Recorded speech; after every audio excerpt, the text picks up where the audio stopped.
All right, let's jump straight into this explainer because today we're exploring a seriously fascinating paradox in sports history. Think about it. How did the absolute dullest tournament ever played on a global stage inadvertently create the modern, fast-paced football we all know and love today? If you're a fan of the beautiful game, you know it as this thrilling sport full of counterattacks, high-pressing systems, and just relentless forward momentum. But to really understand why the game looks like this today, we have to travel back to the 1990 World Cup in Italy. It was a tournament so cynical, so incredibly defensive, and so totally starved of action that it literally forced the sport's governing bodies into a total panic. Now look at this number, 2.21. That is the average number of goals scored per game during the 1990 World Cup. To this day, it remains a record low that still stands completely untouched in tournament history. And for the people running global football, this number basically triggered an existential crisis. I mean, the biggest sporting event on the planet, which was being broadcast in high-definition television for the very first time to billions of viewers, was quite literally putting people to sleep. Section 1. A record low for football. Italia 90 in numbers. Let's get right into the data. Because the problem wasn't just a lack of scoring, it was how the game was actually being played. We're talking just 115 goals across 52 matches. Attacking play was just violently shut down. I mean, it resulted in 16 red cards, which was a massive record high at the time for a 2014 World Cup. Instead of actually trying to score, teams were relying on brutal tackles, endless time wasting, and this deliberate strategy to just try and survive for 120 minutes. 8 matches dragged on into extra time, and 4 had to be decided by penalty shootouts. Teams were literally deciding to play for a 0-0 draw just to try their luck from the penalty spot. Moving on to Section 2. The art of not losing. Argentina's cynical run. No team exemplified this cautious defensive trend better than the defending champions, Argentina. Weakened by injuries, they completely abandoned the attacking flair that won them the tournament 4 years prior. Think about this for a second. A team reached the grand finale of the world's biggest sporting event by scoring just 5 times across the entire tournament. To advance to the final, they survived 2 different penalty shootouts. They weren't trying to outscore anybody, they were simply trying to outlast them, leaning heavily on their backup goalkeeper, Sergio Goycochea, to just bail them out in the shootouts. And this whole defensive mindset culminated in the worst possible showcase for the sport. The final match between West Germany and Argentina was just an absolute disaster for football's global image.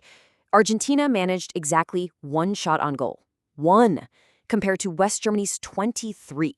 They actually became the first team in history to fail to score in a World Cup final. And to make matters worse, the frustration just boiled over. Pedro Monzon became the first ever player to be sent off in a World Cup final, and then his teammate, Gustavo Dizzati, followed him, leaving Argentina with just 9 men on the pitch. It was this ugly, bitter 1-0 win for West Germany via a late penalty. The sport's pinnacle event had basically devolved into a cynical wrestling match. Section 3. Cameroon's flamboyant breakthrough, the beautiful contrast.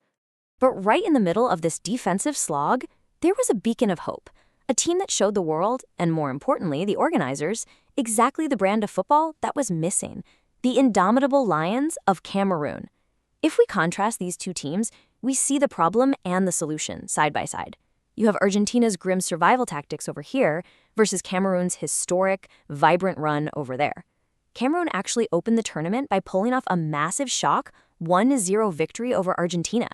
They played with an attacking flair that completely captivated audiences, ultimately becoming the first African team in history to reach the quarterfinals of a World Cup. They were the absolute perfect antidote to the negativity plaguing the rest of the tournament. And right at the center of this joyful revolution was Roger Milla. What's incredible here is that Milla was a 38-year-old forward who had actually come out of international retirement at the personal request of the Cameroonian president just to play in this tournament.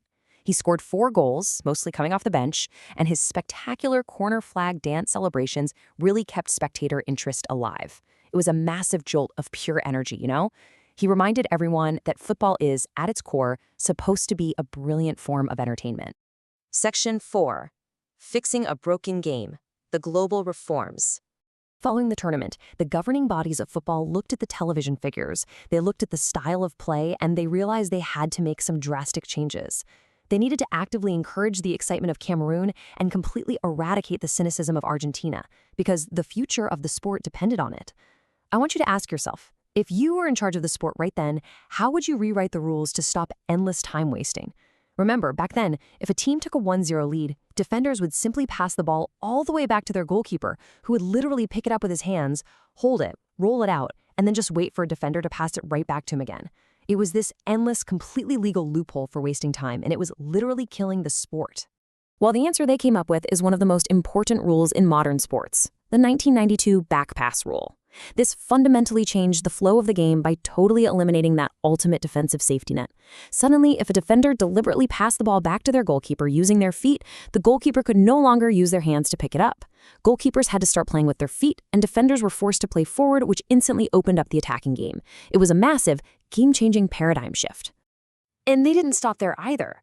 They also introduced the fair play flag to tackle the brutal tackling and diving. But perhaps most importantly, they changed the point system for future tournaments. You see, previously, a win gave you 2 points, and a draw gave you 1.